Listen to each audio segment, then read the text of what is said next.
Ang batang si Canor ay mahilig magbasa ng libro.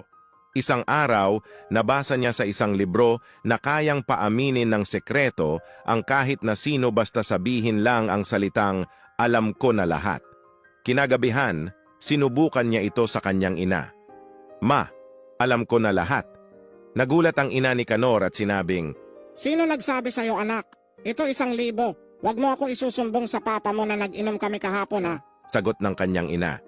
Kinuha ni Canor ang pera at nakangiting umalis. Sa isip niya ay epektibo nga ang kanyang nabasa, kaya susubukan niya naman sa kanyang ama.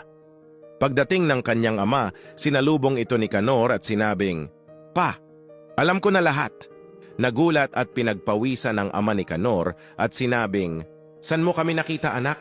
Ito 2,000. Huwag mo ako isusumbong sa mama mo na may kasama akong babae kahapon." Kinuha ni Canor ang pera at nakangiting pumasok sa kwarto. Kinabukasan, may kumatok na delivery rider sa bahay nila Canor. Pinagbuksan ito ni Canor at sinabing, "Alam ko na po ang lahat." Nagulat ang delivery rider at nabagsak nito ang dala nitong pagkain.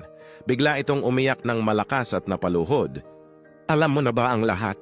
Pasensya ka na, di ako naging responsableng tao. Halika nga dito, yakapin mo ang papa mo."